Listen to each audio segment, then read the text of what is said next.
to the flag of the United States of America and to the republic for which it stands, one nation, under God, indivisible, with liberty and justice for all.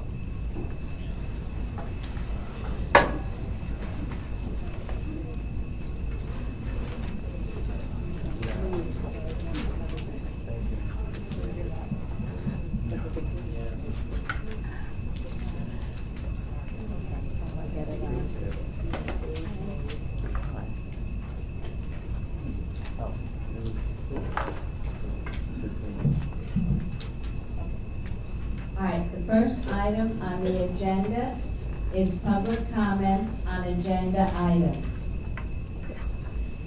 The public comment period is a time slot set aside on the agenda for citizens to address the Board of Education. The Open Meetings Law does not require that citizens be allowed to participate and speak at Board of Education meetings other than public hearings. The law specifies that the public has a right to attend board meetings except for executive sessions. The procedure for public comment is outlined in Board Policy 1230, Citizen Participation. A total of 30 minutes is set aside for public comment at the beginning and end of the meeting. The maximum time allowed for any one speaker is 3 minutes. Public comments at the beginning of the meeting are limited to items on the agenda. Persons who wish to participate in the public comment portion of the meeting must state their name and the specific topic about which they wish to speak. As speakers must limit comments to issues appropriate for public discussion, compliments or complaints about student discipline, specific student issues, or personnel must not be addressed during public comment. Interruption of board discussion is not permitted. In the interest of civility and respect for different points of view, outbursts from the audience, applause, or other types of disturbances or disruptions are not permitted. Under no circumstances will booing be tolerated. The Board of Education recognizes its responsibility to hear and respond to public comment. As stated in Board Policy 1230, the board is not able to answer questions at the meetings, but welcomes your statements. Any questions from the public should be submitted through the use of the public comment form, which may be obtained online or at the desk with the district clerk. Responses will be provided within 2 business days on the district's public comment responses page so that everyone may receive the information. Would anyone like to speak at this time?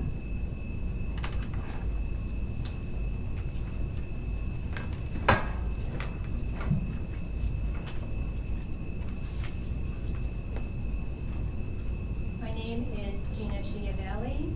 I am the artistic director of both Pinewood School of Dance and Duchess Dance Theater.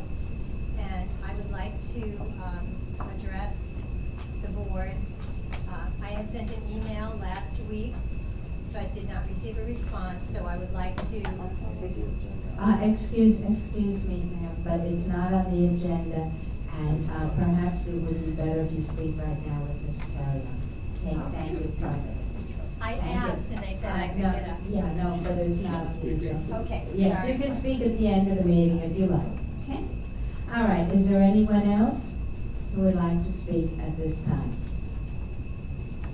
All right, seeing no one, we're going on to 4.02 committee reports.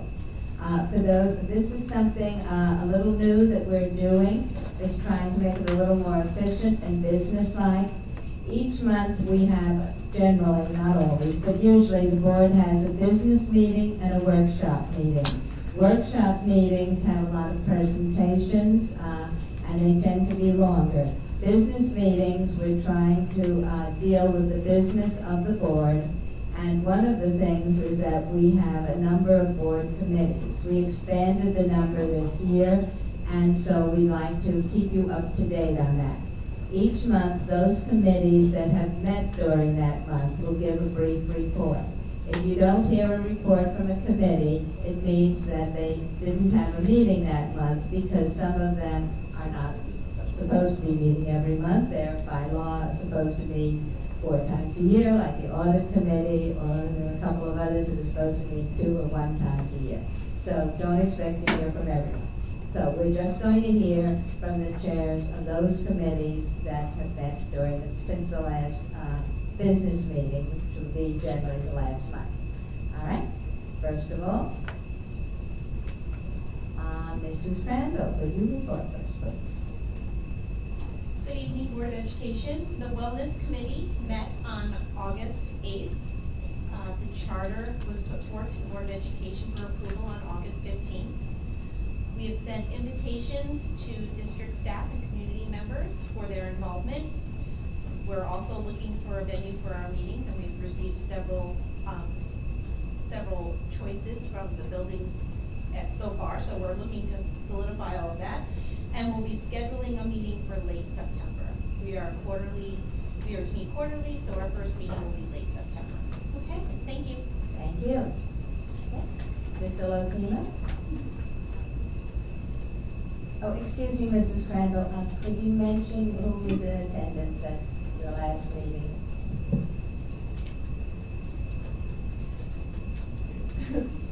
And at the last meeting, Mrs. Laval was there. Mrs. Kelland was there, Mr. Rubin was there, and Mrs. Pelton was there via phone. So until we have our full committee, that was our core committee who approved the charter moving forward. Okay, thank you. Oh, I'm sorry. Were there any board questions from other members of the board? Okay, thank you. Mr. Lopino. Thank you. Good evening. On August 18th, the district-wide school safety committee met to talk about the district-wide school safety plan, the emergency response plan, as required by New York State. We went over a draft of the document with changes that were drafted in as part of legislative memo that came out in May. We got feedback from, as chair of the committee, I got feedback from the members of the committee about making some minor recommendations. I'm going to do those revisions, put the draft back out to the committee to review, and hopefully have a document for possible approval at the first meeting in September. And members, there's a lot of people there. I can't recall them, but I'd be happy to share with the sign-in sheet. Okay, thank you. Are there any questions from the board? Well, thank you very much. So that kind of gives you the idea. Besides board meetings and all the other meetings, the board and administration have innumerable committees, which we also work at. All right, now, next topic is communications and announcements received by the Board of Education. Before we go any further, I think it's important to realize there's other committees besides those 2 committees. Yes, there are, but there are, as I said, Mr. Lumia, we have a number of committees. I know what you said, but as a reminder, next Wednesday, not this Wednesday, but the following Wednesday, there will be a committee meeting, the capital improvement. I suggested I would invite everybody to attend. That's all I want to say. I realize that we did not have anything since last time, but I think it's important to know that we do have a meeting every first Wednesday of the month. Thank you. Thank you. And some of our committees will be looking for community members. We're going to have another item later in the agenda discussing exactly how we're going about getting community members. All right, board comments. I'm going to start on this side this time, Mr. Lumia. Mrs. Lavelle. This is your light green. Green. You're good to go.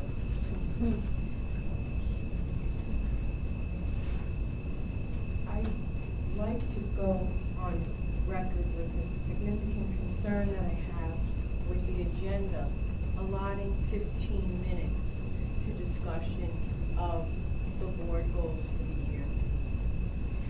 We're the second largest independent district in the state.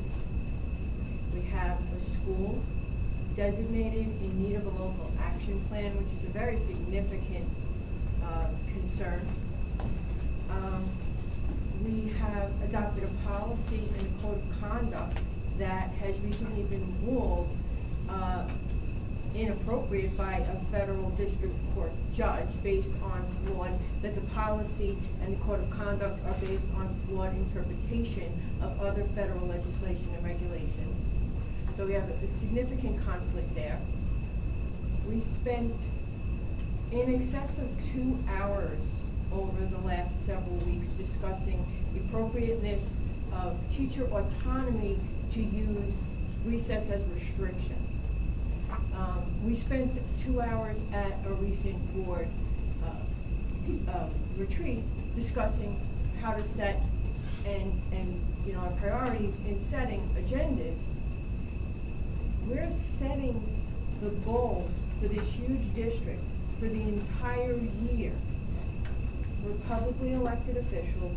We're called to do, perform our business in open meetings with transparency, and we've allotted 15 minutes to this very essential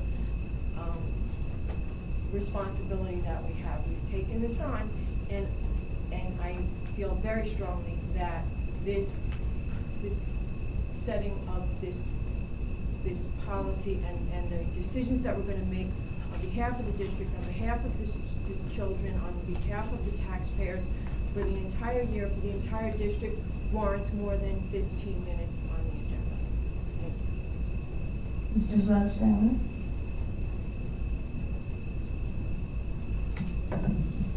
Participated today with fellow board members, taking a tour of a majority of our schools. I would just like to, I'm sure all the board members probably say the same thing, just like to thank all of our district facility employees. The conditions of the school were fantastic. They did an outstanding job. I'll steal a line from Trustee Goodman. It looked like the kids just left school on Friday, and today is Monday. All the classrooms were set up by the teachers. It looked fantastic. I just wanted to thank not only the facilities department, but the teachers themselves over the summer for getting their classrooms ready for next week. Yes, I echo Mr. Sloshower. I wasn't able to see all the schools, but those impressions were mine as well. Okay. Mr. Rubin. Thank you. The building tours, Mr. Sloshower, were fabulous today. They were just great. The schools are in terrific shape. I think facilities are to be commended. The teachers who will come in and again set those classrooms up at all the different grade levels. I thank those teachers and all, and the administrators. They put it all together. I also attended over these past few weeks, Dutchess County Boces had a retreat, which I found fascinating. Mrs. Kellen and I attended several meetings over these past few weeks. I'm going to just mention one that the Dutchess County Medical Reserve Corps had with a talk on active shooter responses. And we were both there. I think it was very enlightening to go to that thing, and I think it's something that maybe this district should, if we haven't had it, to consider. Thank you. Mrs. Goodman. Okay, first I have to thank Mr. Sloshower for that lovely compliment. Second, I have to say, in 20 years as a teacher, I have never seen buildings so ready for school at this time. And that it takes everybody. It takes administration, it takes teachers, it takes custodians, it takes office staff, it takes everybody. And I was just so amazed, one school after another, that just both functioned so well. And I do feel that I have to give a special shout out to teachers, because I saw dozens personally, but I also passed a whole bunch of rooms where the teachers had clearly already been there, because they were ready for the kids, right down to the names on the door. So that was really impressive. On another note, two other kind words that I'd like to share. One is, I don't know if any of you are familiar with a group called the International Order of Odd Fellows. They are an international organization. They do service work, and there is a chapter in Wappingers Falls in the village. And they have raised hundreds of dollars and purchased school supplies for Sheaf and Evans. And I will tell you that the social workers at both schools, and I got to do this full disclosure here, my husband is a member of the Odd Fellows, and he did the buying. and he did the sorting, and he'll do the delivering. The social workers have always been terrific in working with him and telling them what students need. And she did report something rather sad, which is that last year, that big box of supplies was gone within a week. Okay. I'd also like to thank Jerix, who I was with my husband because I love spending other people's money, which is why I'm on the board. When Jerix realized what my husband was doing, which was buying these supplies in bulk, they gave us a discount.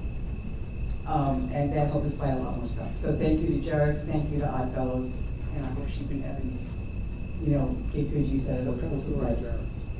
A store, it's on 52, and it sells, honestly, it's called Jerix Lower East Side, and it's got, I don't know if I can do this kind of plug like this, it's got really good prices on a variety of things, a classic variety store with toys and, groceries and, school supplies and things like that, yes. It's a great store. You Yes. should go. Yes. Thank you, Mrs. LaBelle, I feel much better. My daughter was in nursery school with one of their children. Mr. Lumia. First, I'd like to remove the signs of two members of the Best of Waive community. They were workers in the Washington School District, Elaine Crosby and Arthur Dudus. Both passed away recently, so they're removing the signs of them.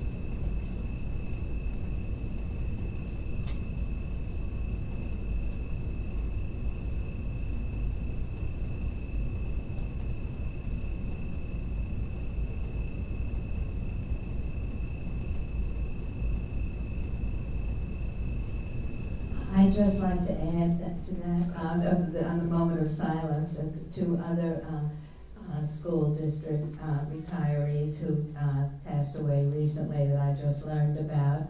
One was Maggie Kakamo, and the other one was Lynn Stokosa. So we have another few seconds for that. Thank you.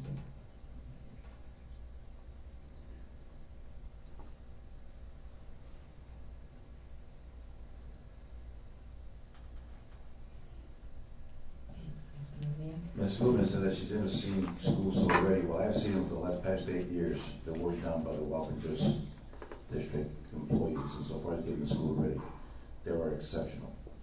And so far as teachers, I heard a comment, surprised that teachers come in. I've always seen teachers both at the elementary school level and the high school level getting their classrooms ready. So I'd like to compliment them. So it's a credit to every one of them. That's all. I'd just like to add what everyone said about the building tour.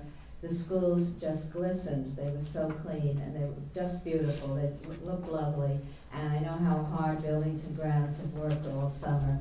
And we're so glad that we're being able to catch up on some of the deferred maintenance with our last two capital bond projects. And we have more to do that we're doing with this one.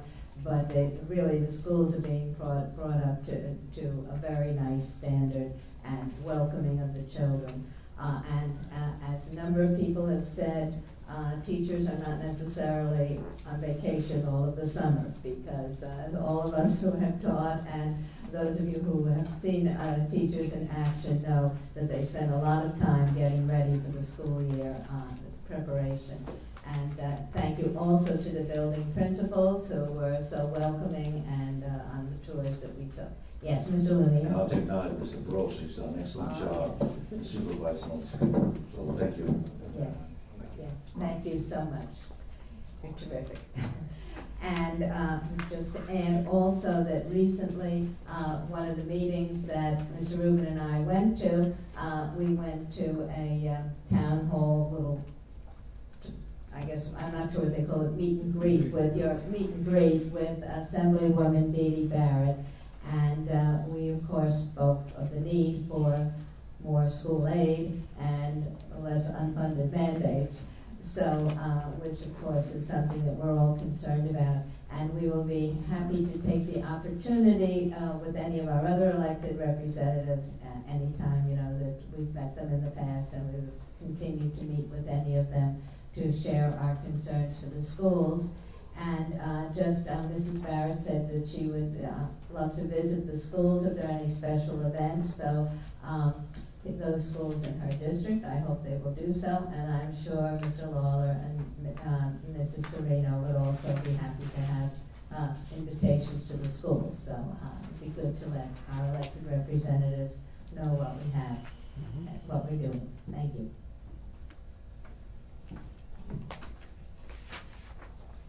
Superintendent's report, Mr. Carrion.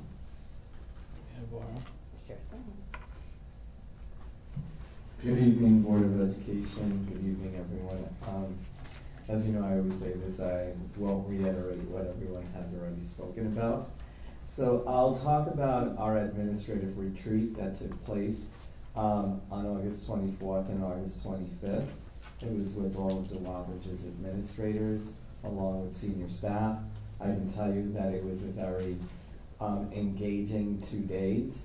We worked from morning to 4 o'clock each day, minimal breaks, 45-minute luncheons instead of an hour lunch this time around, because we had so much to cover.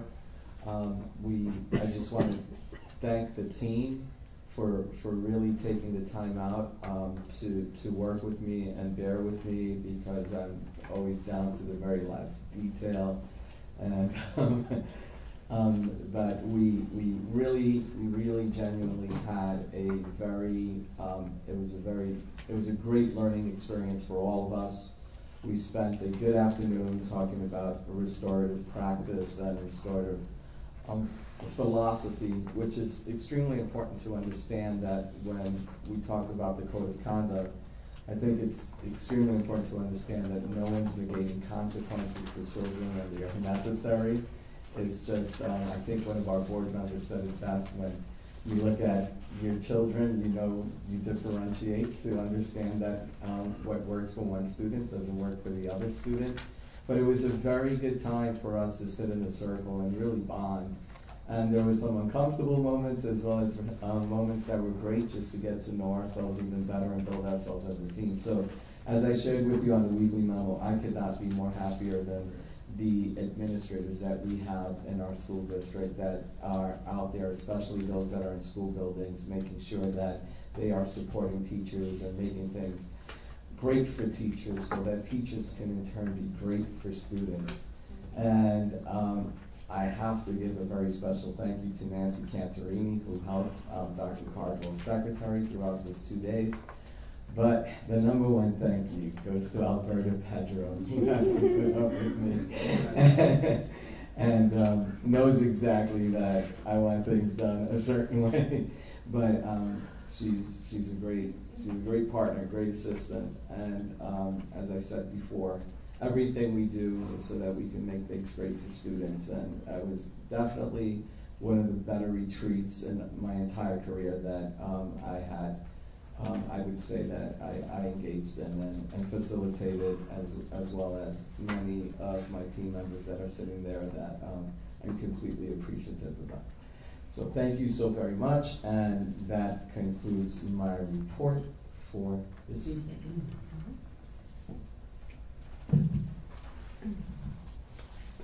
The next item on the agenda is board goals.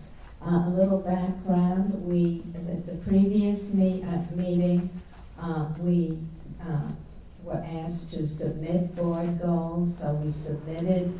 All board members submitted suggestions. Those suggestions were then ranked as how important they were by the different board members, and then Mr. Carrion, Mr. Rubin, and I sat down and tried to compile them. They may look a little bit different than last year's because we had a board retreat, which the board members and also the central administration senior staff attended, and the facilitator explained to us that there's a distinction between board goals and administrative goals, and that there could be indicators developed by the administration under the board goals. So some of the things that have been submitted that we're really interested in seeing happen, and Mr. Carrion was also very interested in seeing happen, turned out to be indicators rather than board goals, and therefore he and his staff are working on developing them. Would you say that covers it, Mr. Carrion? You said it very well, and I also shared that in another narrative in the weekly memo review regarding these. We also have the indicators, and we can actually post them on the big screen, so that way, as you're having the conversation, and not to take away, but you can refer to the indicators that were contributed by all of the board members. And last year we utilized the clickers. This year we utilized Google Form survey to get the responses from each board member and how the rankings took place. So that information is there. That information has been posted on our website. And at this point, it's the conversation for the board to have regarding board goals. Okay, so you're going to post that? Yeah, they're going up right now. Okay. Yes, Mr. Rubin.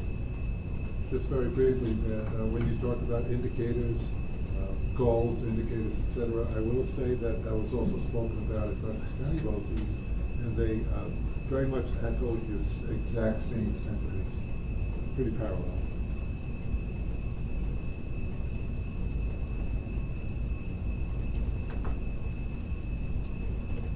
No, the spreadsheet. There we go. So would you like me to stand?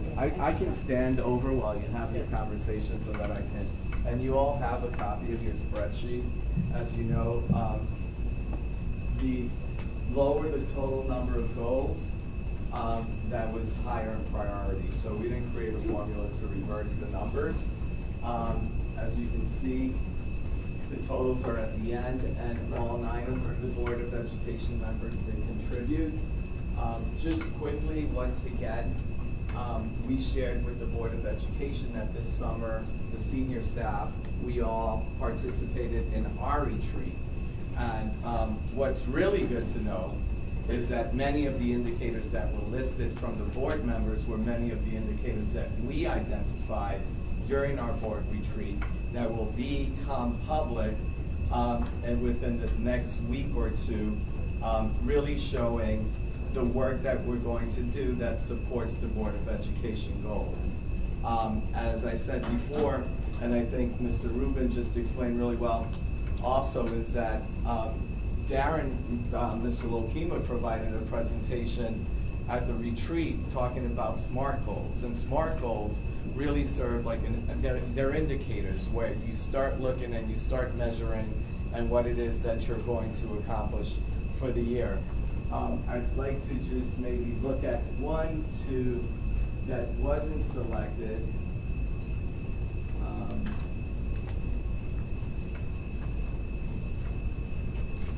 Just to clarify for everyone, this is how the different board members voted. So last year we did it with clickers and it was flashed on the screen. As we voted this year, we just did it by email and then it was all recorded there. So the initials of the board members are there. If you have any questions, I'm sure if you want to ask anyone afterwards why they voted the way they did, they'll be happy to discuss it with you also. So a good one would be referred to do the work necessary to implement a pilot universal pre-K for 2017-18 if possible, including gathering data on population and results, visiting other districts.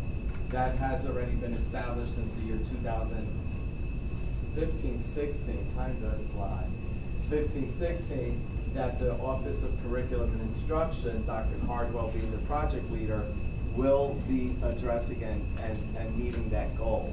And that will be presented to the Board of Education. So that's an indicator right there that we have had already identified even in the year 2015-16. That would also go under the Board of Education goals. So what you're going to see is, as we continue to build the way we did the goals last year and the template we created, we're going to have the same template with the board goals, the superintendent's goals, each division of our district, and the goals And our goals are more indicators. And some of the indicators that have been identified are also the indicators that we identified and that will be utilized. But nevertheless, what you will see in the total, it was the voting that took place, the tallying of everybody's contribution, and that's how the goals were selected under the same three categories: communication, fiscal, as well as curriculum and instruction. And I'll just stand here just in case you have questions. Are there any questions about the voting procedure? Mr. Lumia? So far as goal number one, I notice under the indicator it says examine the possibility of opening enrollment in AP and/or college level courses for more students. I'm quite concerned about that.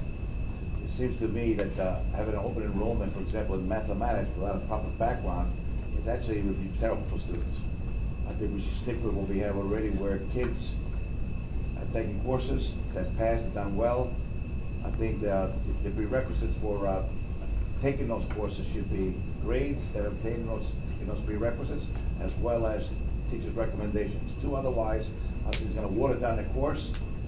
I don't think they should.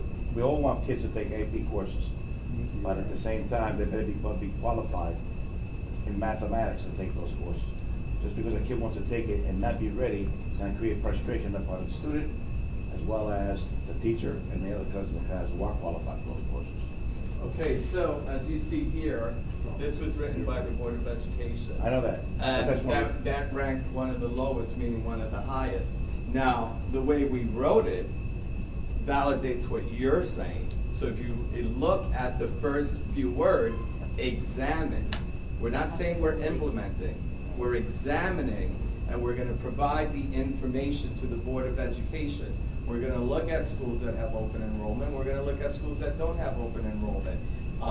So that conversation will be able to happen during the workshop.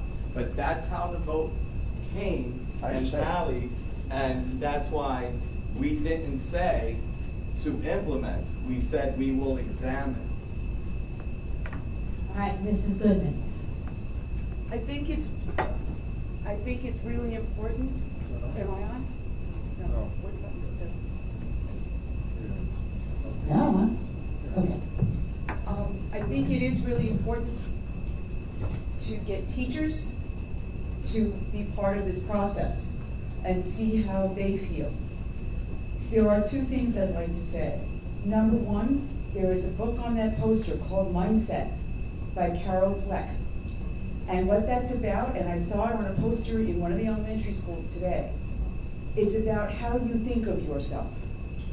And if a student tells himself he can't, then he can't. What this is about is opportunity.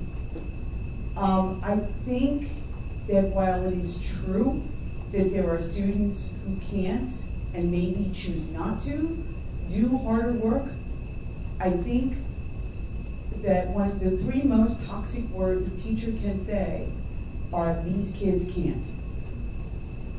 I think that we should look at the possibility. It will clearly not work for every subject, but 40% of American school districts now do this, and the number is growing. And they find that it opens access to high-level courses for children of color, for English language learners, and children of poorer socioeconomic background, especially first generation attending college, 50% of whom will not make it. Taking an AP class improves those odds enormously. And I hope, as we look at the possibility, that we keep our own minds open to the fact that kids do want to challenge themselves, and kids do want to go to college prepared. Thanks. Why don't we go around and give everyone a chance to ask questions? Mr. Rubin. Mr. Carrion, will you be putting up on the board a little bit the other handout, the Board of Education goals? Yes, but can we go back and forth? Oh, well, because if we're at that. Yes, it's up there as well. We're just not splitting the screen. The one you previously put up.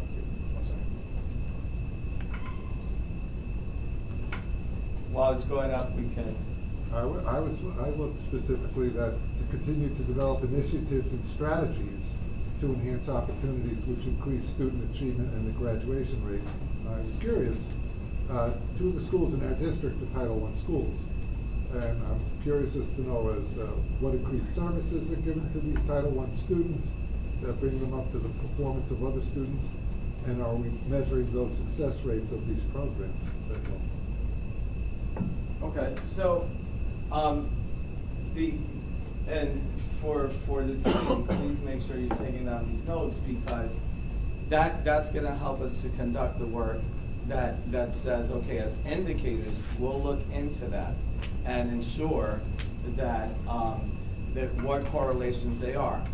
As you know, we've had 2 years ago when the conversation took place with two of our title schools are just as competitive, or even at times do better than some of the other schools, or when we were looking at some of that data 2 years ago, Evans was number one. it was Evans and so just to, yes, this is the important piece, because we can provide those indicators, and we can provide, we can make sure that that's included to see how the Board of Education goals that have been established, we're providing you with that sort of data.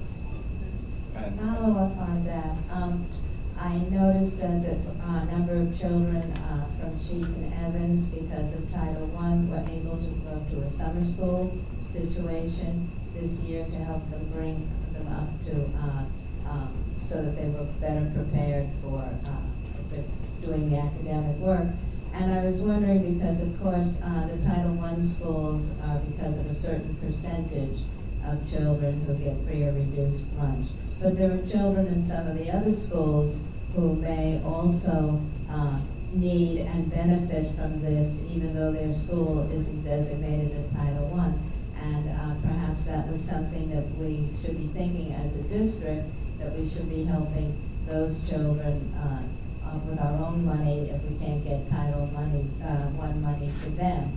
I noticed in the Poughkeepsie Journal that the Waukesha School District has the smallest expenditure per student of any school district in Dutchess County, which is on the one hand a great tribute to our business manager, Kristen Crandall, who is terrific with finding the right way to spend money and not spend money. But on the other hand, we want to make sure we're not shortchanging our students. So perhaps that's something that we should be looking at also. Mrs. Karan.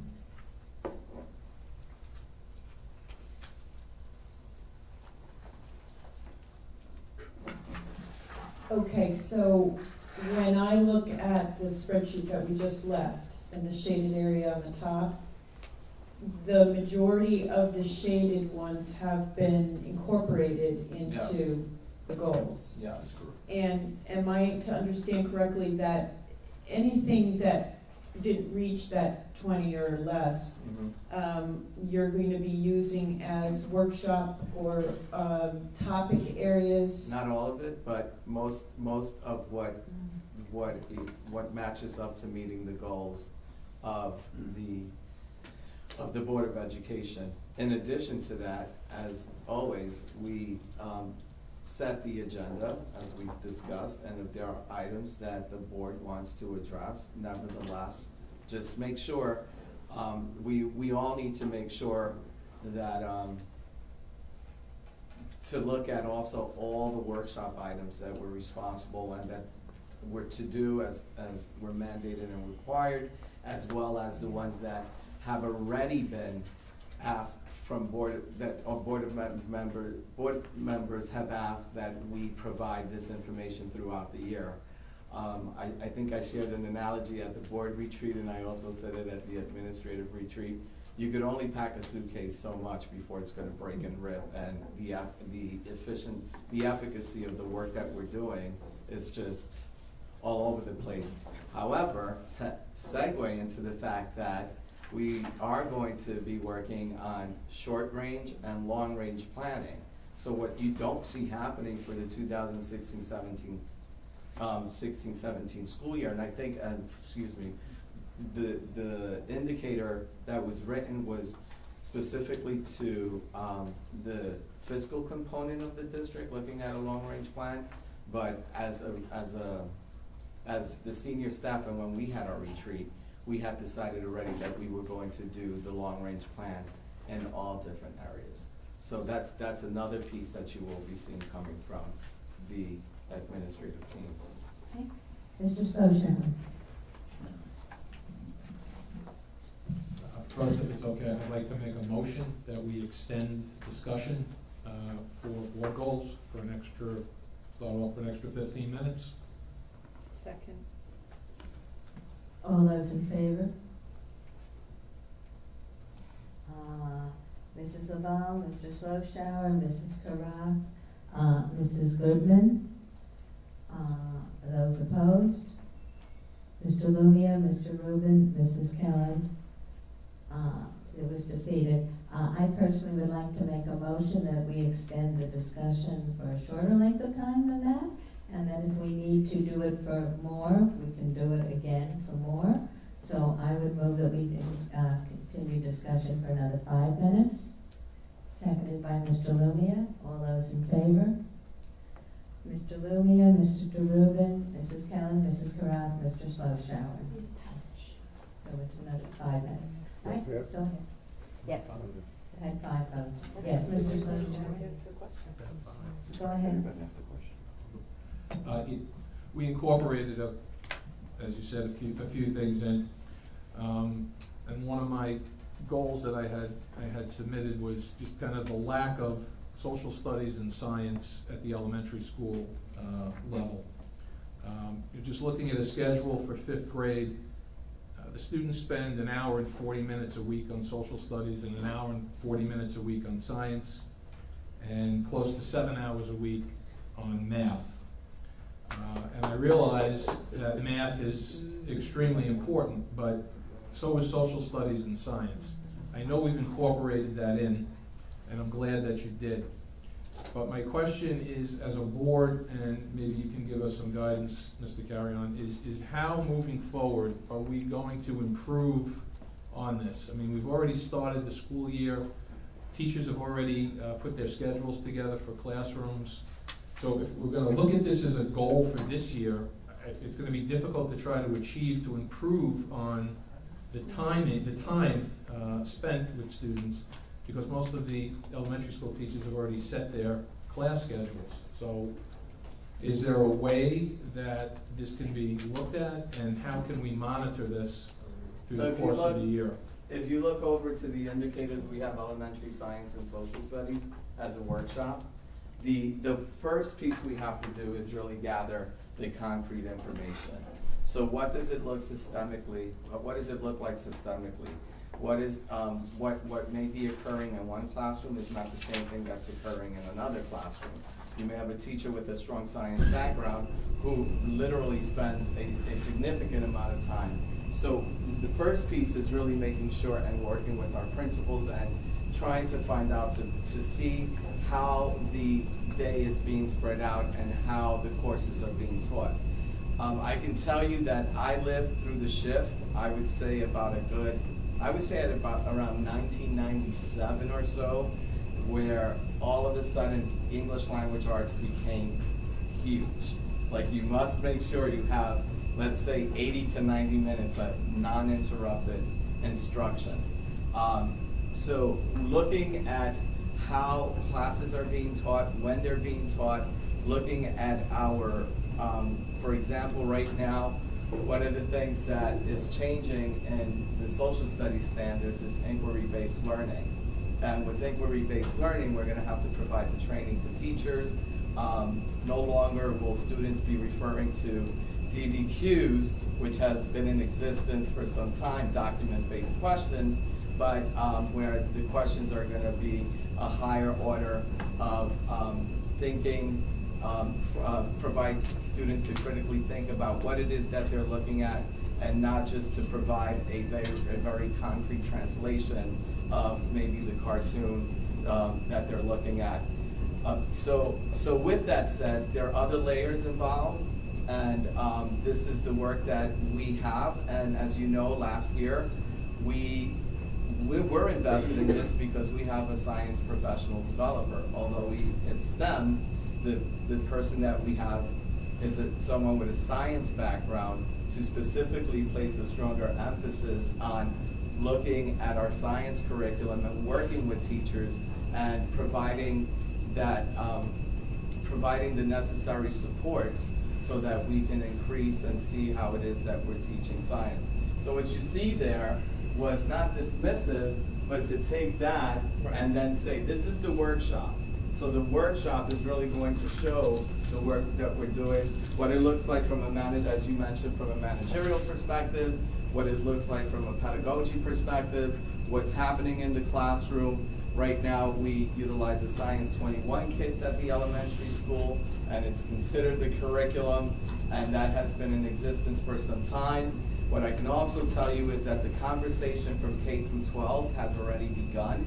So we're talking to secondary teachers in science, and they're letting us know and sharing with us what students are responsible to learn. For example, in science, process is much more important than your end result. And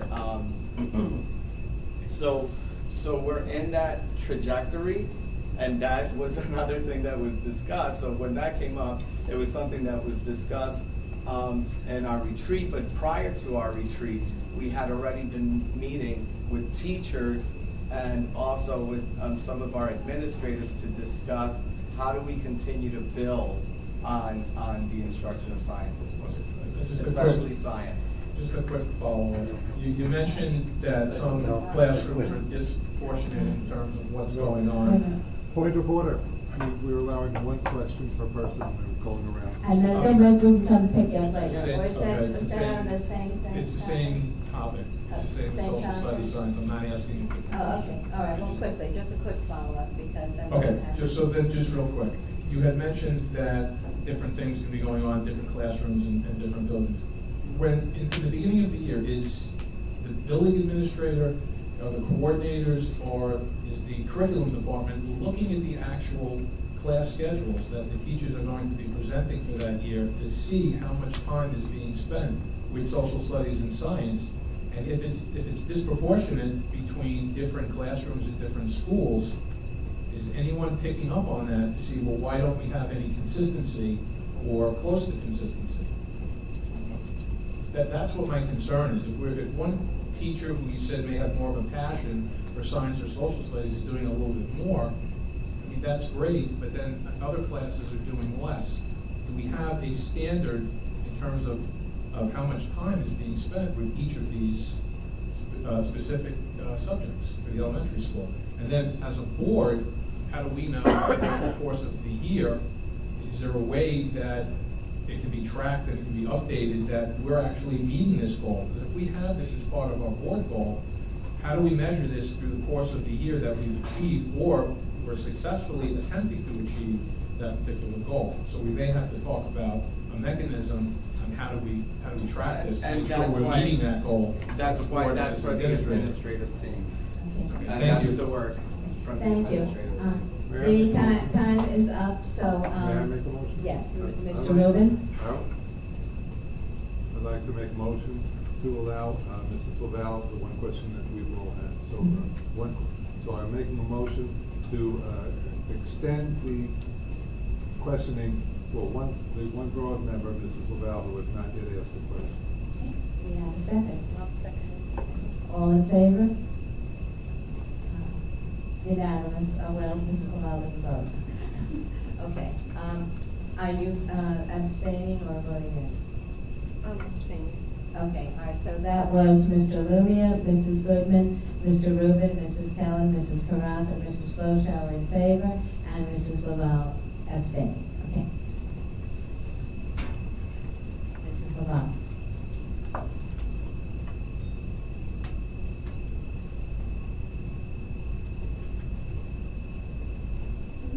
Years ago, I sent a letter to the then sitting board and district administrative superintendent. Actually, it was a letter addressed to the New York State education committee members in both the Senate and the Assembly. It listed 16 questions, including it was with regard to the education reform and the legislation that had been passed. It asked if they knew who wrote the standards, who initiated and funded the development of the standards and why. If they were aware that there was no empirical evidence to indicate that the assessments which were alleged to measure student achievement and the standards were a valid measure of student achievement. It asked if they were familiar with the many parties involved in promoting and implementing the standards and their extensive financial interests in the implementation, and what recourse and alternatives existed for school districts when the consequences of the reform were imposed. So we have a situation here in Wappingers where, based on the reform mechanism, we have a school deemed in need of a local action plan. The determination was made based on the assessments. At every meeting, at every juncture, this district, this board adopts policies, professional development, curriculum, every piece of regulation and mechanism that we have to continue to implement this mechanism. We basically locked ourselves in a cage and thrown the key as far away as we can. And now we want to petition the state to remove the designation based on, from what I've read in the district's response, the fact that we didn't have enough people take the test and based on the scores. Well, the state writes the regions. Mrs. Laval, we're dealing with the board goals now. Could Right. you ask your question? All right. Thank you. There's Related to the goals. Thank you. There's a goal which was submitted, which recommends that the district present to the board and the board consider the reform agenda, including the validity of the test questions, the validity and implications of the New York State scoring. Okay. Okay, basically it says look at the reform and see what impact it's having on our schools.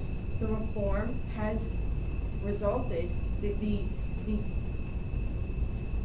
assessments and the rating system and the data collection mechanism that is the education reform has got Wappingers Junior High School locked in its grip. And we chose as a board not to pursue that as a goal, to look at how the mechanism is strangling our middle school and ultimately those students will go into the high school. We're just going to continue to implement the program that has our schools, our teachers, our students locked in it, and we're not going to do anything to look at that, but we want to have a legislative action committee write a letter challenging the determination, but we keep telling them that we're okay with it by virtue of the policies that we continue to implement.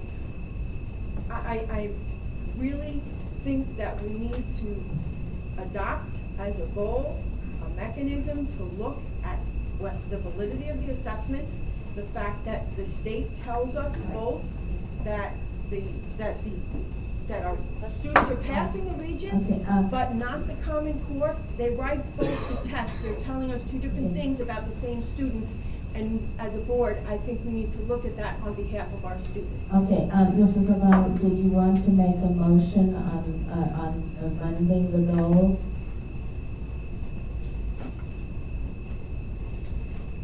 Yes, I'd like to motion that the board adopt a goal that is designed to look at the mechanism, the legislation, the assessments, the validity of the assessments, exactly what's worded in the suggested goal. I think the board needs to reconsider and focus on that. It's a significant concern for this district, and I think we need to reconsider and you need to adopt that and pursue it for the sake of the students and the school and the district who are caught in this mechanism.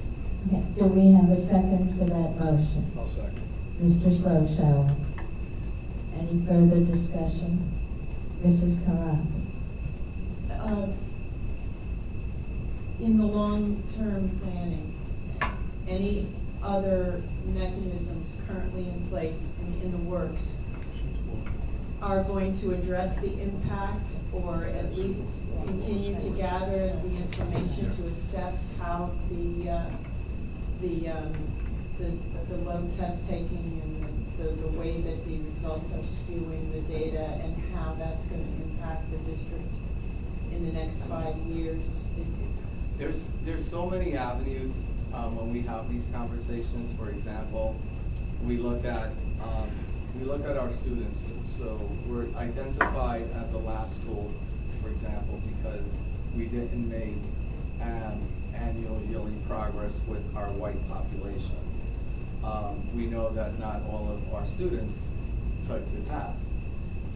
What I can also tell you is that it gets a little confusing because our 8th graders, we have 100% passing. And if you want to call it the Common Core Integrated Algebra Regents, and all of our high school level science classes as well, and students who actually lead with a foreign language credit going into the high school. So we have students that are entering high school already from the 8th grade with 4th grade, with 4 high school credits, up to 4 high school credits. In addition to that, we have our English 11 assessment, which is Common Core ELA. We have the geometry, which is the same, as well as now the Algebra 2. They changed it again from trigonometry. That's been going on for years back and forth. But overall, when we look at that data and we look at our passing scores, it has not changed any from the way students were faring prior to that implementation. So the difficult piece is when we look at grades 3 to 8, and we can't substantiate data because we don't have not even close to 90%, forget even 95%, not even close to 90% of our students taking the assessments. What is the validity that we're looking for? The other piece to this is that, as you can see, I think even from the state, people are not utilizing language like as Common Core as they were before. I think movement has been made. I think that people are listening. I think that's why NCLB is not in existence.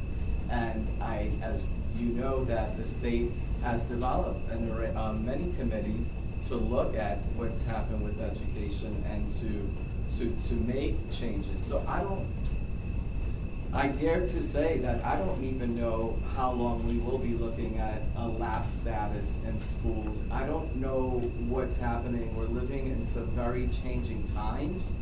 And for me, we can definitely provide all of the information that's being requested. For example, last year, we did a workshop where we basically showed the mandates that are required by law, and then the mandates that come from the state education department, and how we split those up, and how we're required to do those, and how if we're going to have advocacy, we're going to advocate to the politicians for the ones that are law, and we have to go out and advocate to the state education department for the ones that are coming, for example, English as a new language, ensuring that all students have integrated co-teaching now, which actually more than doubled our ENL staff for teaching.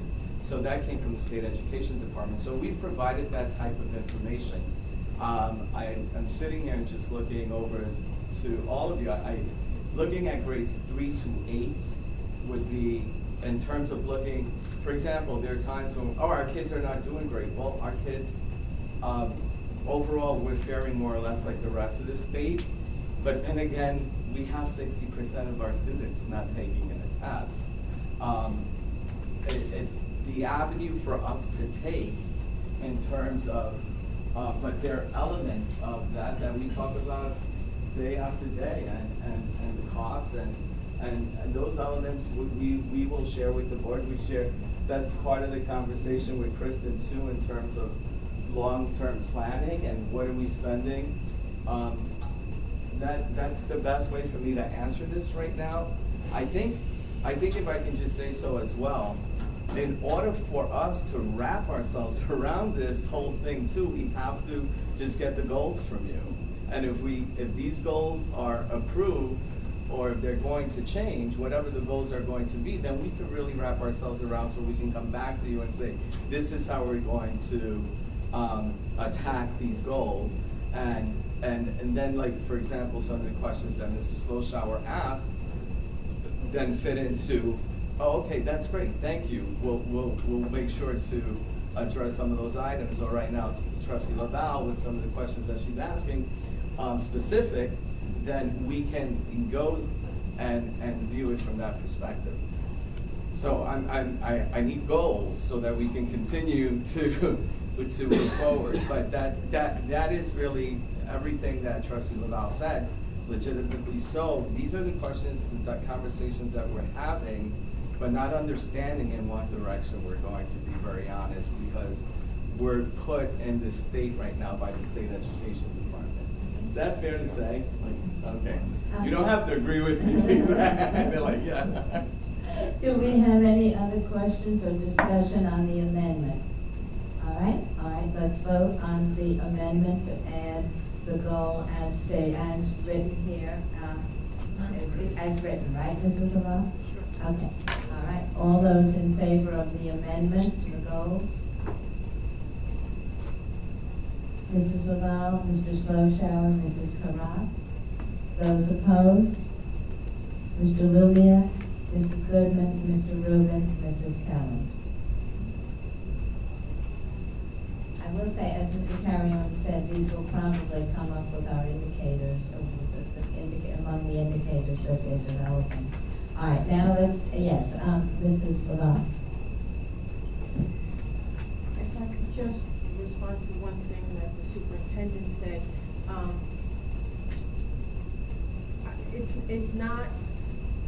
It's not necessarily a fair assumption to say that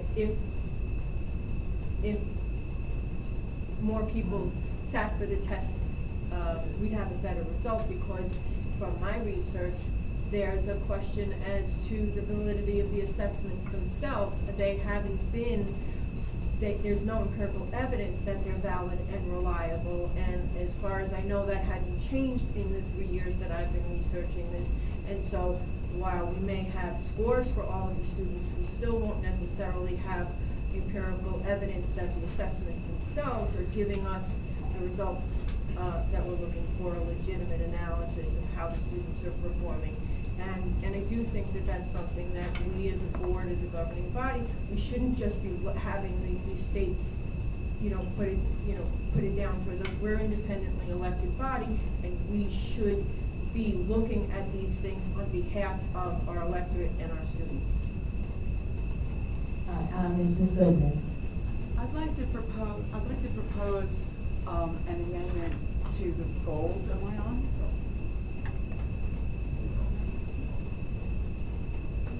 Very brief, honest.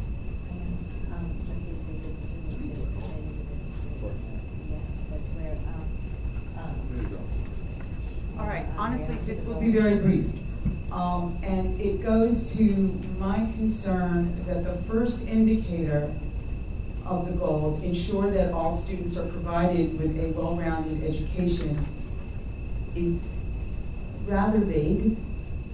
And it also goes to Mr. Sloshower's concern, which I agree with, that we need to know that students are getting a well-rounded education. And so what I would suggest, if you could put the language up on the goal, please. Yeah. Add the words, develop data to ensure that all students are provided with. Now, let's take out a well-rounded education and insert instead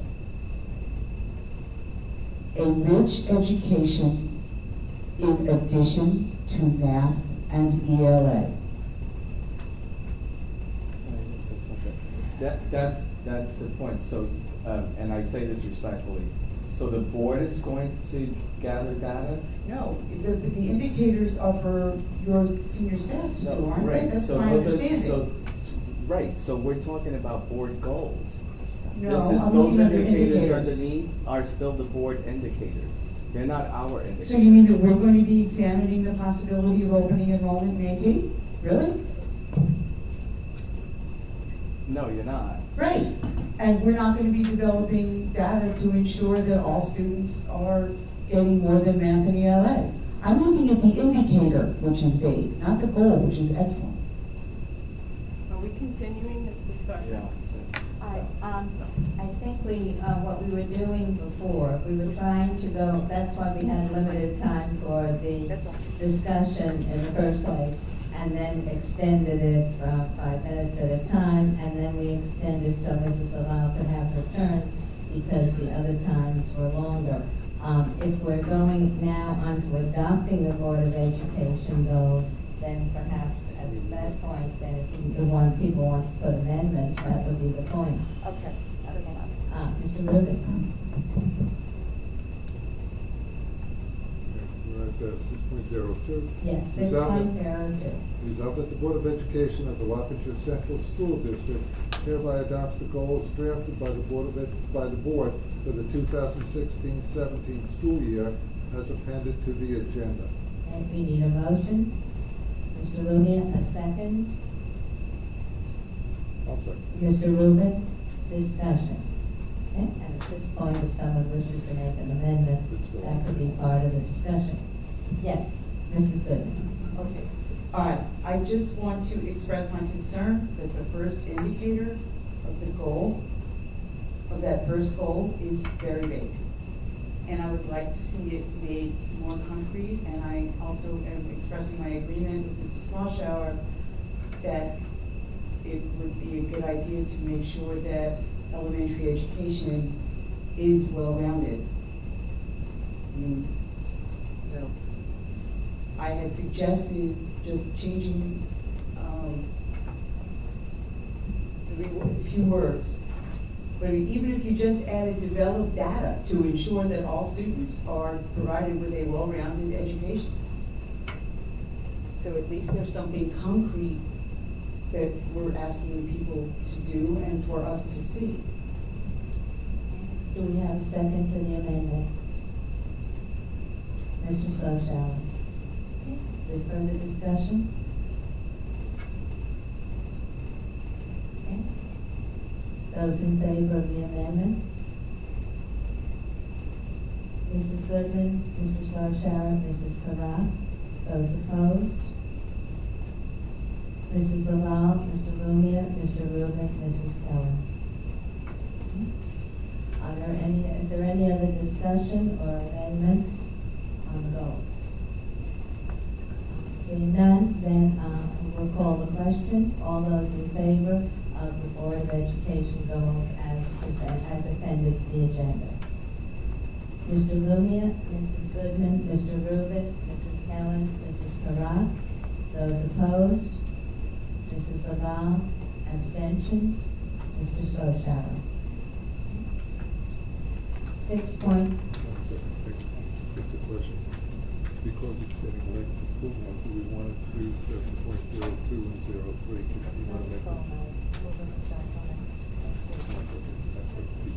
Okay, I take it back. 6.03, tax rate presentation. Mrs. Crandall.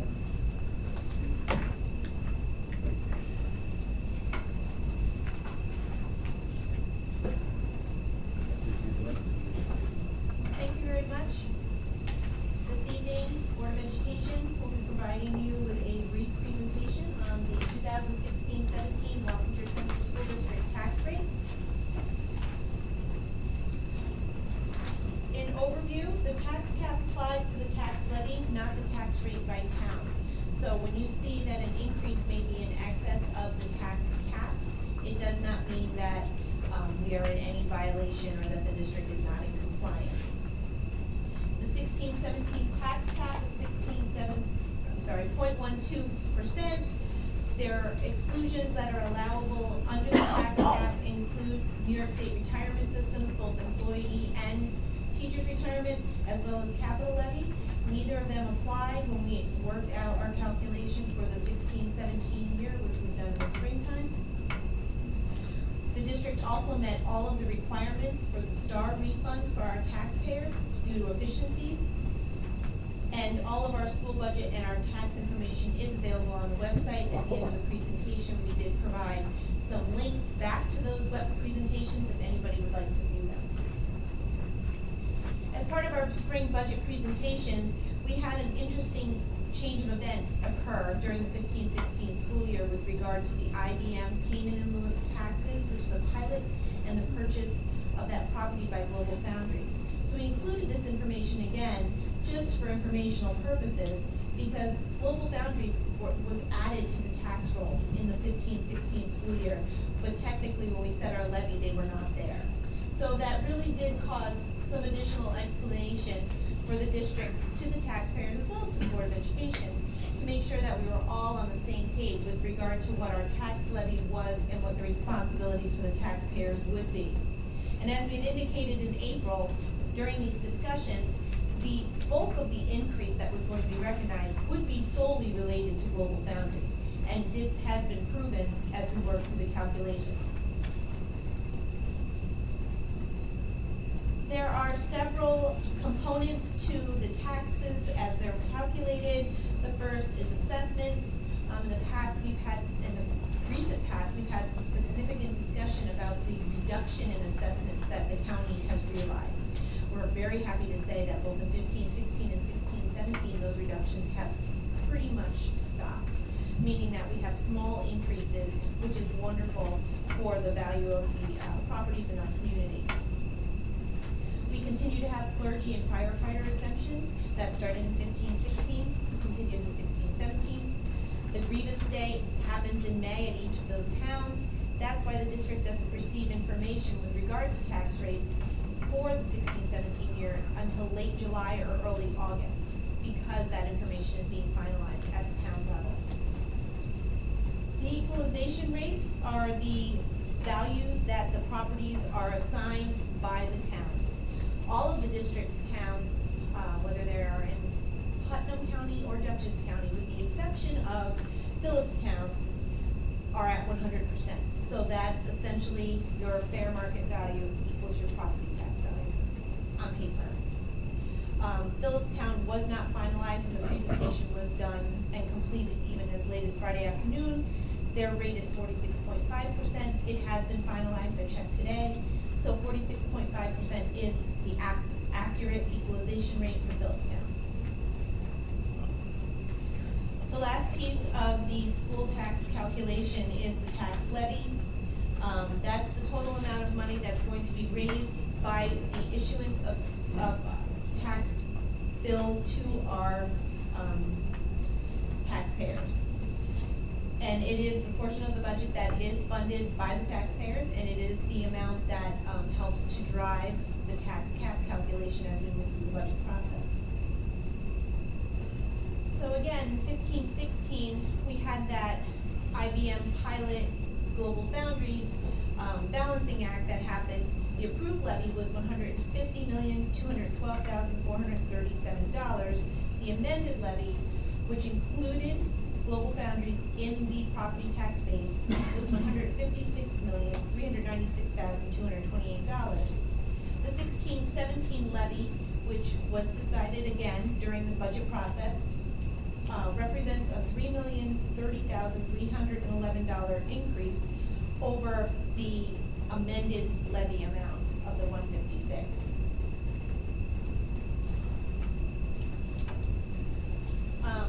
As we had indicated in 16-17, East Fishkill non-homestead, which is where the IBM property is located, did recognize an increase due to the addition of Global Foundries, but that increase was solely fielded by Global Foundries. As I had indicated as well, we did recognize some small increases in assessed values for Dutchess County homestead homeowners, which was wonderful, and the equalization rates have stayed the same. So if we take a look at the blue box down here at the bottom, it indicates what the average homestead tax rate is per thousand, $16.69, which represents a 1.15% increase. And the non-homestead average increase is, that rate is 22.86, which is an increase on average of about 2.19%. And in a previous slide, we had shared that during the budget process, our rate of increase was our projected rate of increase was 1.94%. We're very happy to say that we came in below that for our homestead taxpayers, and that's something we're very happy about. But that 2.19%, the reason why it's as high as it is because of the global foundries piece. This is a spreadsheet that just shows the assessed values for our homestead. We mainly have conversations about homestead during this process because if we brought all of the towns, for homestead for Dutchess County, if we brought all of our towns in and the non-homestead, it would be quite more expansive, but this is a little bit easier to see. So if you look at the far right column, the town of East Fishkill homeowners will recognize a 0.83% increase from 15-16 to 16-17, and so down the line you'll see the increases. So in summary, we have the amended tax levy for 15-16 because of global foundries. I keep bringing that up, but that's something we want to make sure we reiterate, and that if anybody has any questions, we encourage those to be asked. We have recognized small increases for Dutchess County homeowners in their assessed values, which is very, very good, because if the assessed values went down and the equalization rate stayed the same, then tax rates actually go up. It's an inverse. So we're very happy that that is no longer the case, and that the towns and the property values are holding their own values with the towns. All Dutchess County towns are still at 100%, and we will continue to reach out to local officials as well as the tax assessors, as well as zoning boards to gain information on new properties as they come in to the district, what the potential impact that would be for the district. This is all conversations that we continue to have quarterly at least, and we really encourage the conversation that we have with the towns on a regular basis.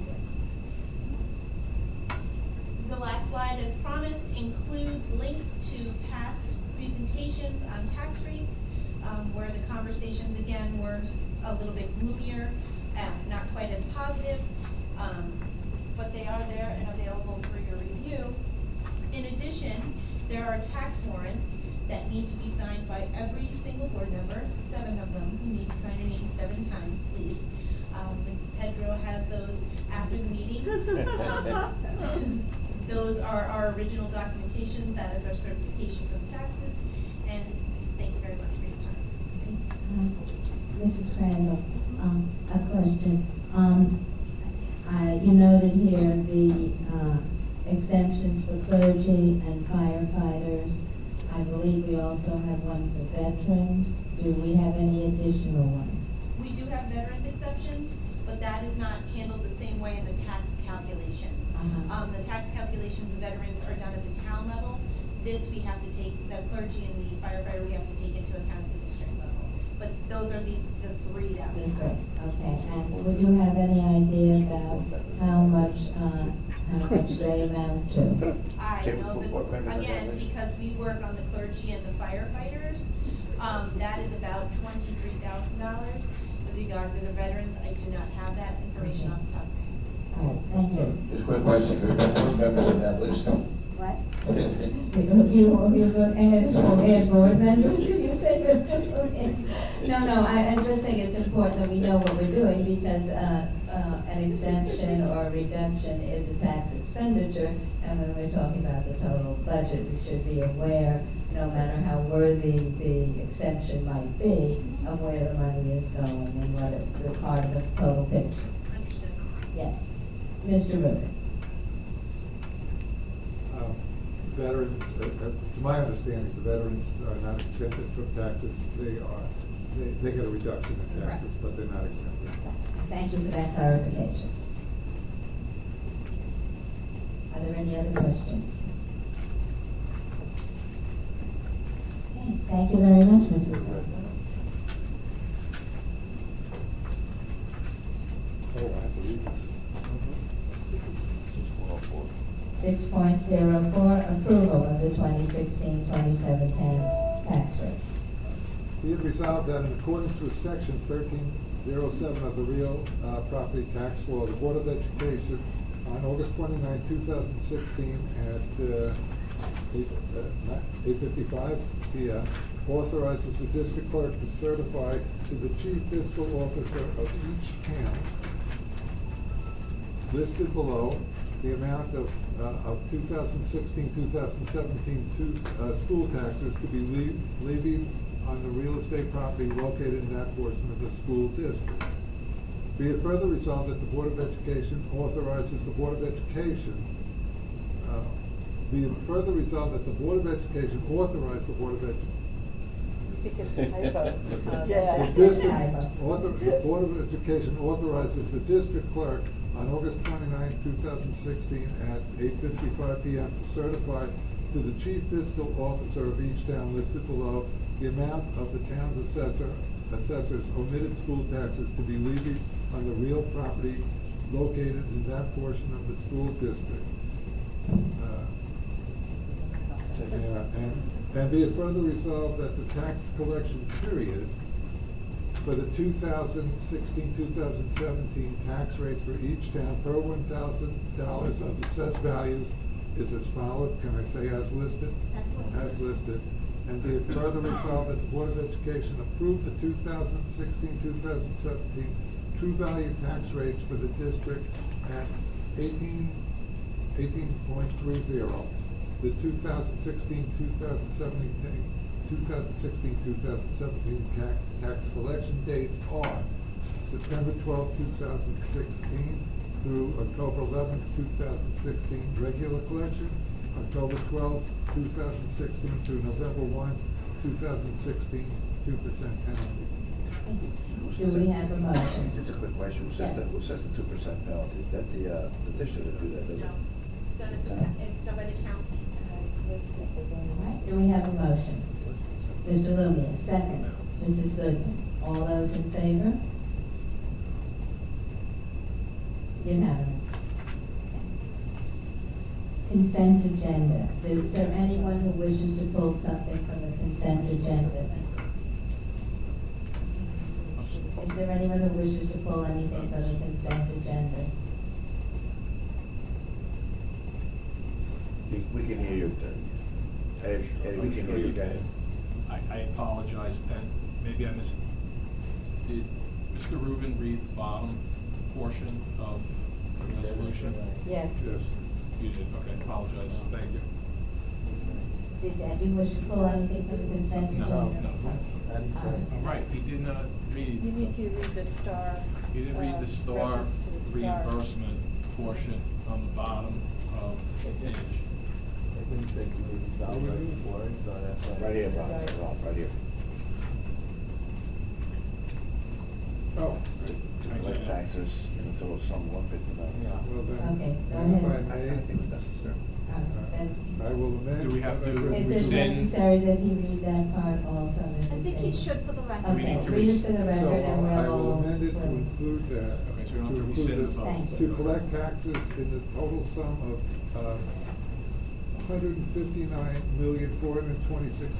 $159,426,539, less star reimbursement amount as provided the appropriate governmental authority in the same manner that collectors are authorized to collect town and county taxes in accordance with provisions of section 1318 of the real property tax law.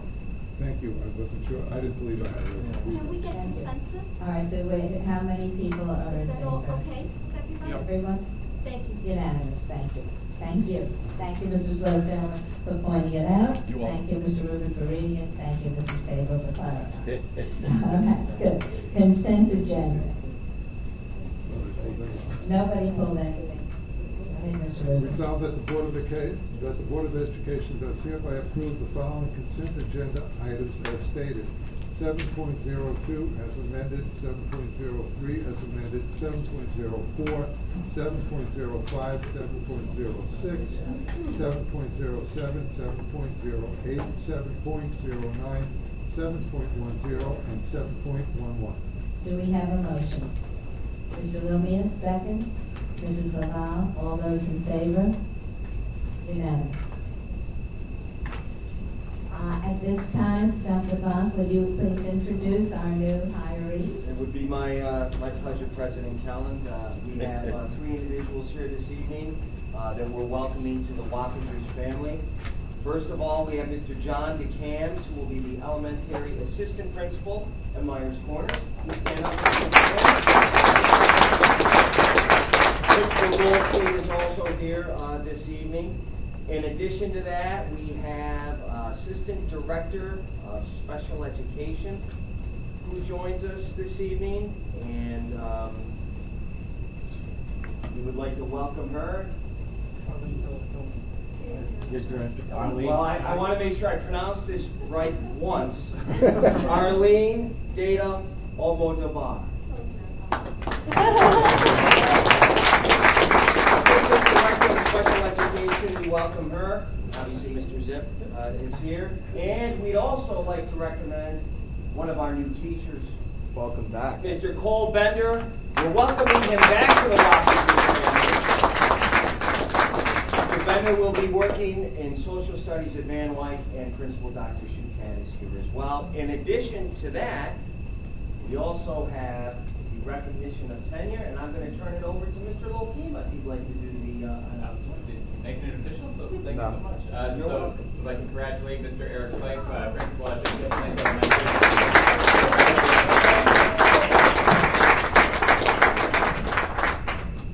Thank you, President Kelland. And just for the record, congratulations on the recommendation for tenure. We have to legally say that, but I'm confident.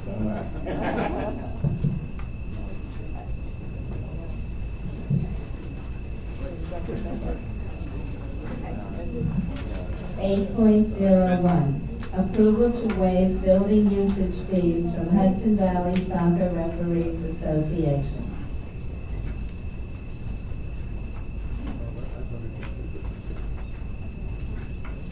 Yes.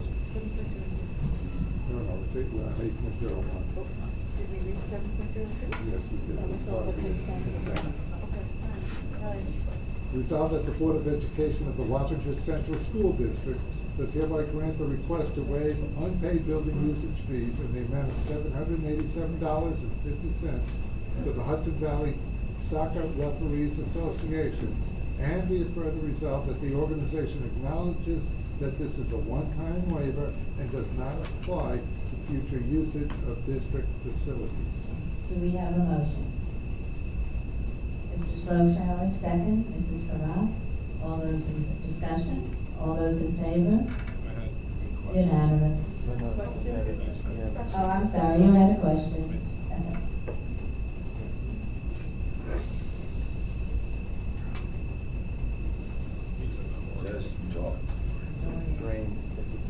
No, it's fine. I'm loud. I think everyone. You're loud enough. You have to talk. No. No.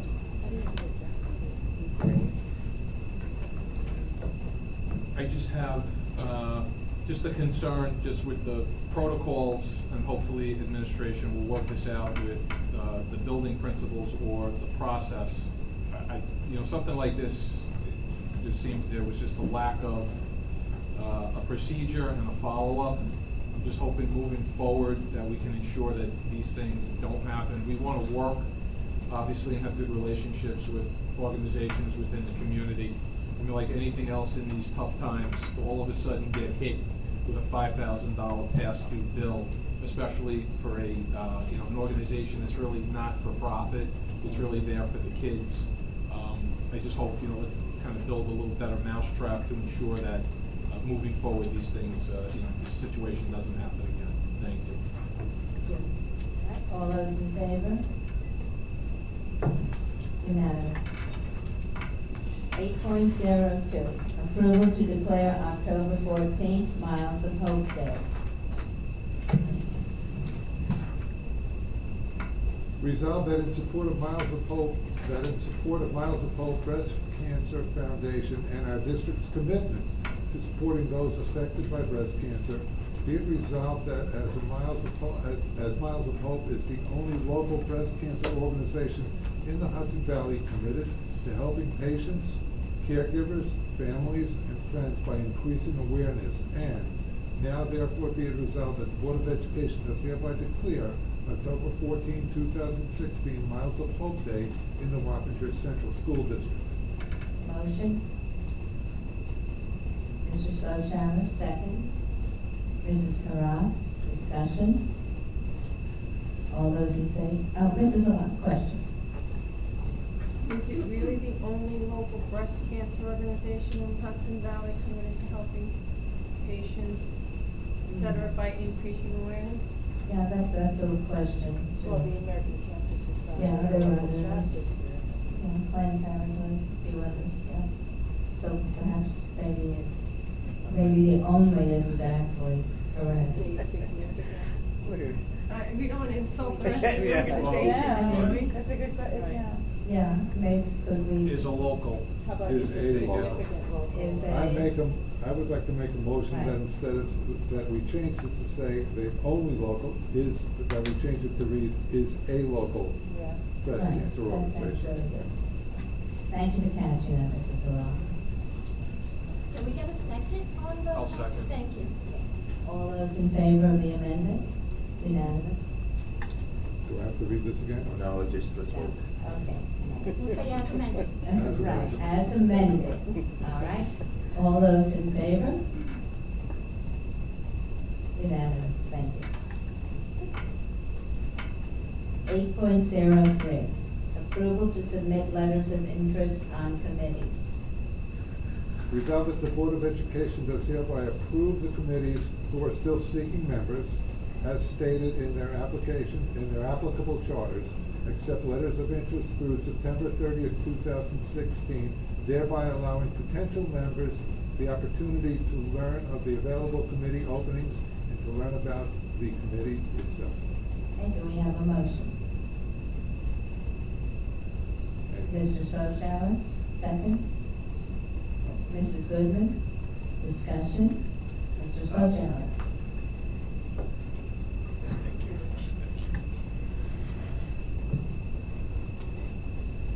Just taking just a quick lead with a couple of committees. The audit committee is still looking for one additional community member.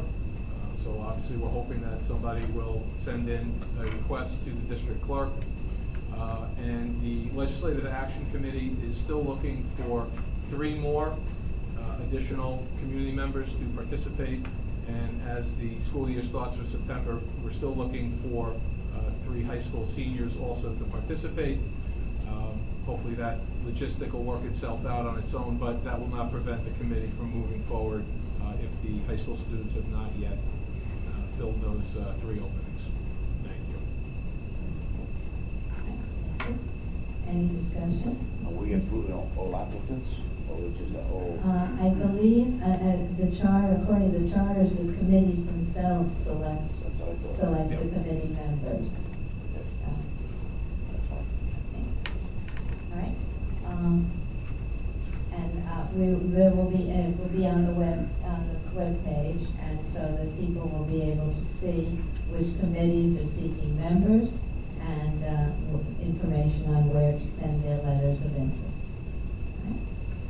All those in favor? Okay. Unanimous. Thank you. 8.04, approval to draft local assistance plan designation appeal letter. Whereas the State Education Department has mandated that Wappingers Junior High School develop a local assistance plan, and whereas the State Education Department has denied an appeal submitted by the Wappinger Central School District, and be it resolved that the Board of Education requests the Legislative Action Committee to draft a letter to the appropriate state authorities and elected officials to reconsider the local assistance plan designation for Wappingers Junior High School And now therefore be it further resolved that the draft letter be presented to the full board for approval and signature by the first board meeting in November. Motion. Mrs. Goodman, second. Mr. Slowshower, discussion. Mr. Lumia. Could the superintendent please provide the community as well as the board why Wappingers was designated for this plan? I know you already explained it, but I think it's important for the community to know exactly with more detail, if possible. Thank you. Sure. It's on our website. I know it is. No, I have a big September letter. No, because I'm also going to promote people to look at the committees and the apartment committees as well. So I'm just, yeah, no problem. Sure. Okay. Mrs. Lavelle.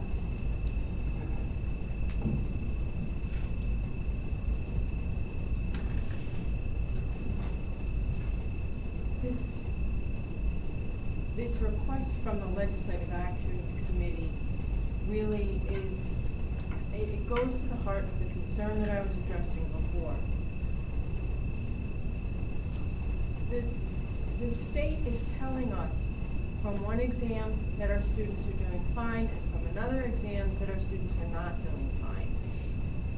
We need to be able to look at that reality and address it if the legislative, if that's, we're going to challenge this. We have to challenge what the issues are. The issue is that the state is giving us, very conflicting information. I don't understand how we're asking the Legislative Action Committee to do this when, as a board, as a district, we just continue to just, strengthen the shackles on this cage.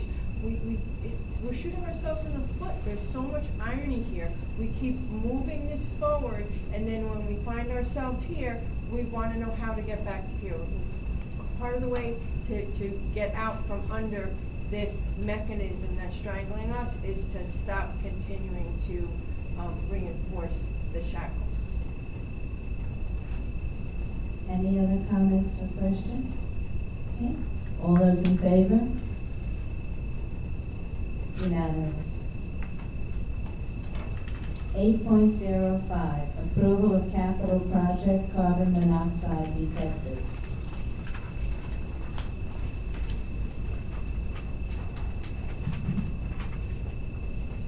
Whereas the district appropriated $480,000 in its 2015-2016 school budget for capital construction projects, which was approved by the Board of Education on January 25, 2016. Whereas bids for this work were advertised on June 15, 2016, received and publicly opened on June 29, 2016. Whereas budget for this project have now been estimated by the district's engineer and construction manager working with various district representatives.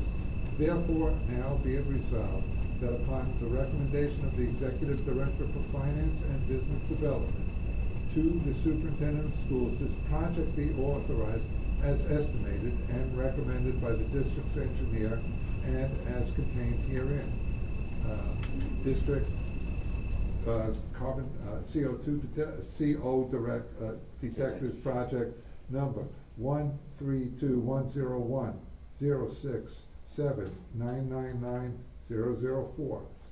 The account number and description amount is H1621.294 7999004.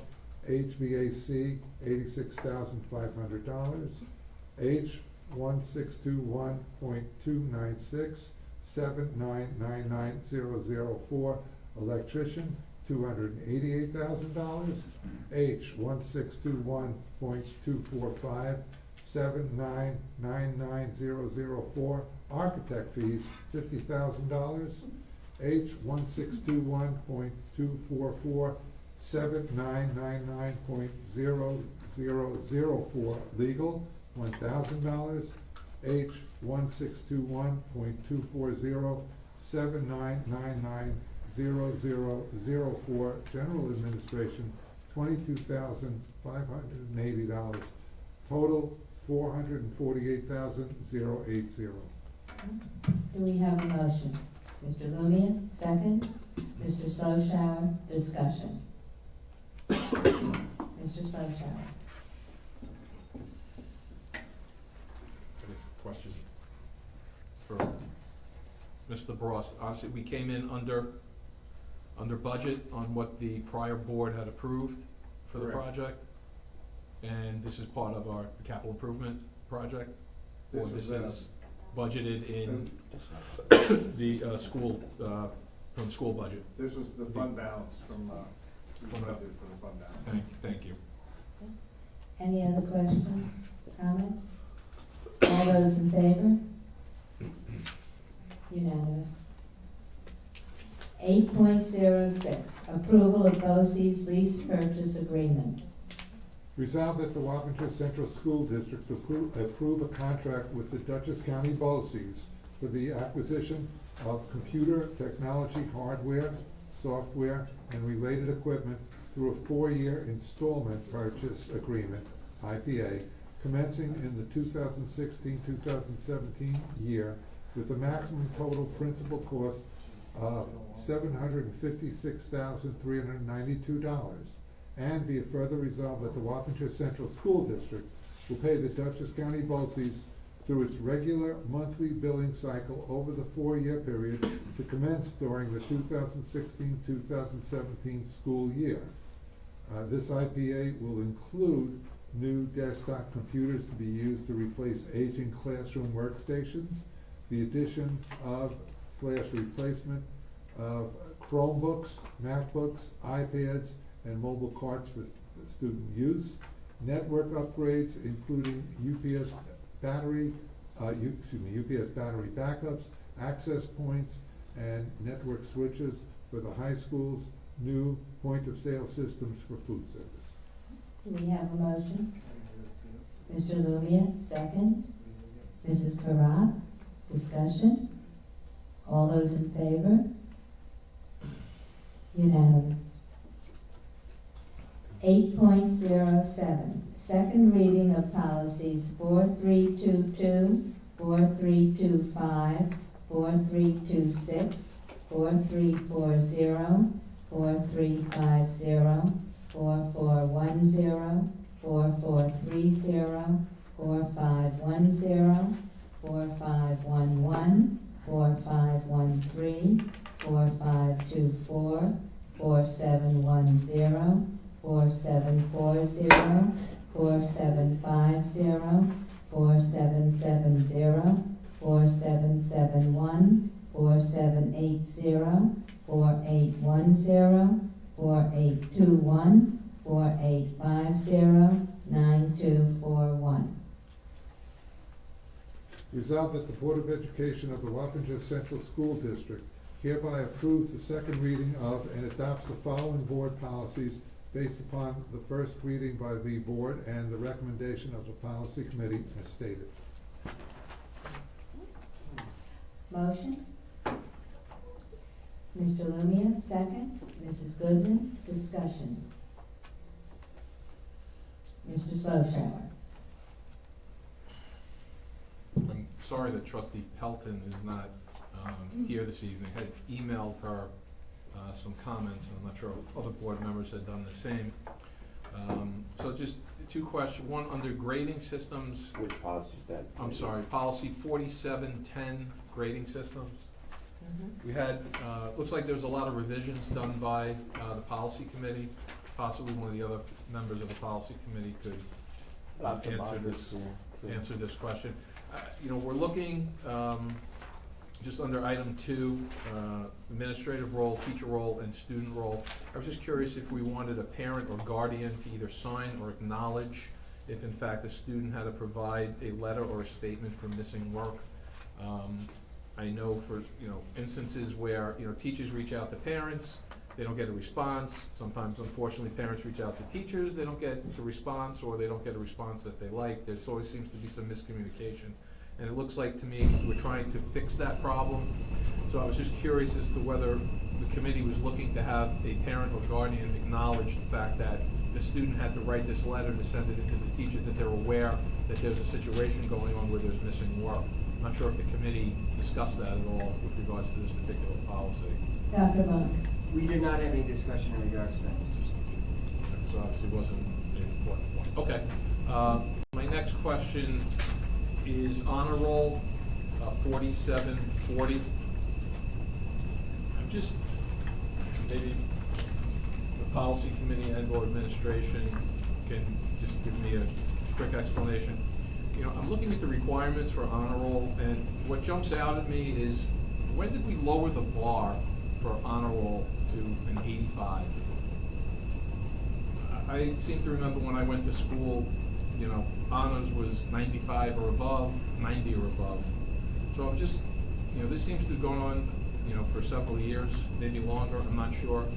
I'm just curious, how are we empowering or challenging our kids, you know, to reach for higher things when we seem to be lowering the bar for honor roll? I mean, when I went to school, an 85 was a big. That wasn't an that didn't make you an honor student. So maybe somebody give me an explanation to that, because I don't see how that challenges students. Seems to me we're lowering the bar. We're not empowering students. That's just my opinion. Dr. Bond? The only response that I can give you is that in the time that I've been here, it has not been lowered. I can't explain why it was set at 85. You know, some districts have honor rolls at 85, some call them a merit roll, and then they have a principal's list, or a merit roll, and an honor roll, and then a high honor roll. But what I can tell you is it's been consistent within the 6 years that I've been within the district. Is it possible maybe that administration could look into, you know, raising the bar a little bit? It seems very unusual to me that, you know, I'm not saying there's anything wrong being a B student, okay, but to me that's not an indicator of an honor student. I mean, I took honors accounting. I needed a 95 minimum in high school for college to be on honor roll for accounting, and my minimum grade was 95. So maybe it's me. I'm just curious. Well, I don't think we're challenging students raising the bar. We would certainly be open to standpoint. any suggestions, you know, from the board or the community moving forward in that regard. But again, this is the first time, again, in 6 years that I've been here that it's been raised. But certainly, if it's something that people want to explore, we're certainly willing to explore. There are two distinctions. I think you just mentioned, and correct me if I'm wrong, you indicated that to be in the accounting class that you took, you had to have a certain average. Yeah, honor roll is making the honor roll. That doesn't necessarily mean that those students are in honors classes. So there's a distinction in terms of the students that are entering into the honor roll could be a student that is not part of an honors team, let's say at the middle school level, or taking honors classes at the high school level. So the fact that what Dr.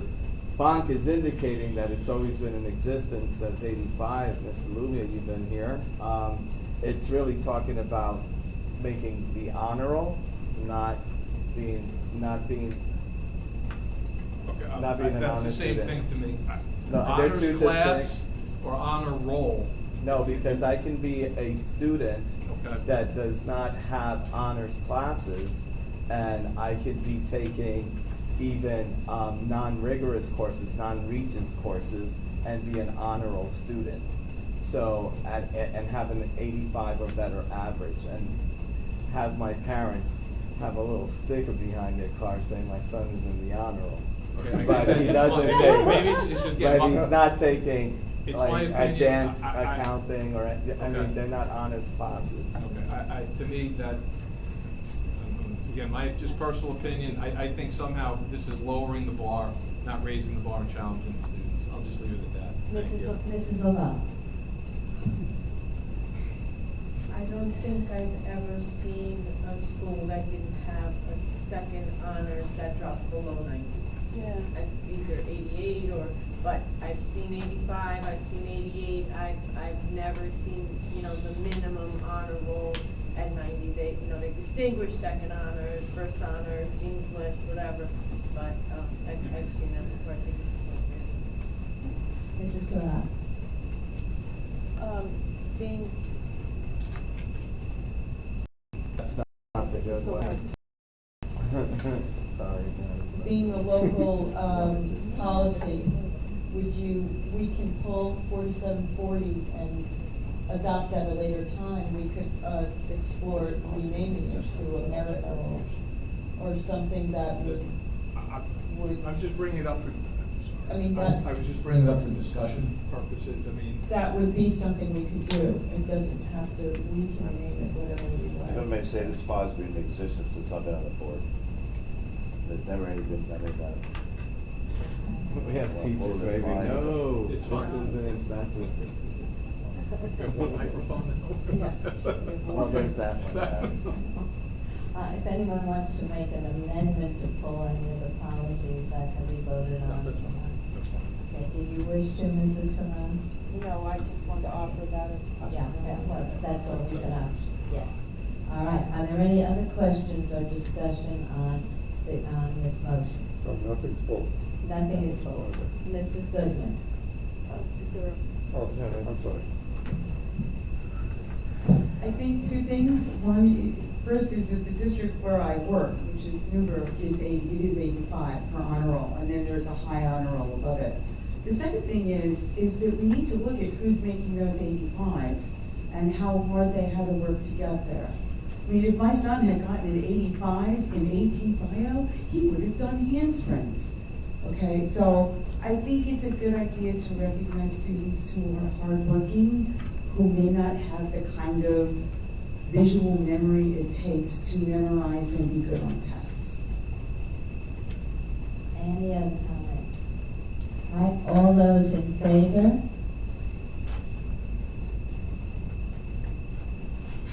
Mr. Lumia, Mrs. Goodman, Mr. Rubin, Mrs. Kellen, Mrs. Karan, Mr. Sloshower.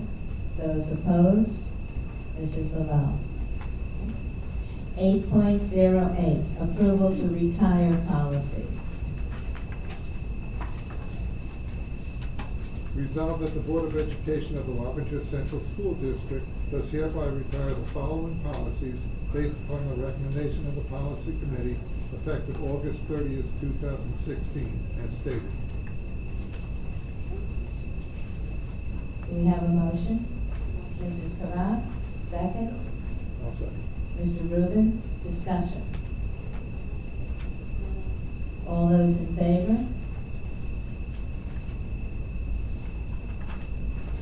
Mr. Lumia, Mrs. Goodman, Mr. Rubin, Mrs. Kellen, Mrs. Karan, Mr. Sloshower, Mrs. Laval. Unanimous. 9.01, board members may request additional agenda items, discussion items, or requests for information. Are there any amendments to the agenda? Mr. Sloshower. To discuss, just a quick discussion. We don't have to Wait a make- minute. You have to first make a motion to amend the agenda to add the discussion of the topic. Okay, and then we have to vote on that. The topic. Yes. I'd like to make an amendment to add a discussion item to the agenda. You have to say what it is. And what it is. This is in regards to having public hearings separate from regular board meetings. Do we have a second? Mrs. Karan. All those in favor of adding this item to the agenda? Mrs. Laval, Mr. Sloshower, Mrs. Karan. Opposed? Mr. Lumia, Mrs. Goodman, Mr. Rubin, Mrs. Keller. Might I just mention that if you would like to add items to the agenda for future meetings, all you have to do is call Mr. Carrion or Mr. Rubin or myself, and we'll certainly try to get it in as soon as possible.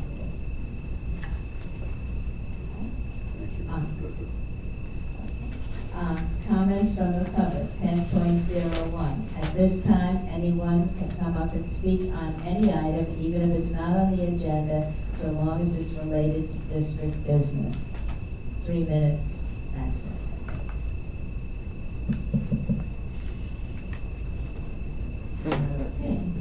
Thank you.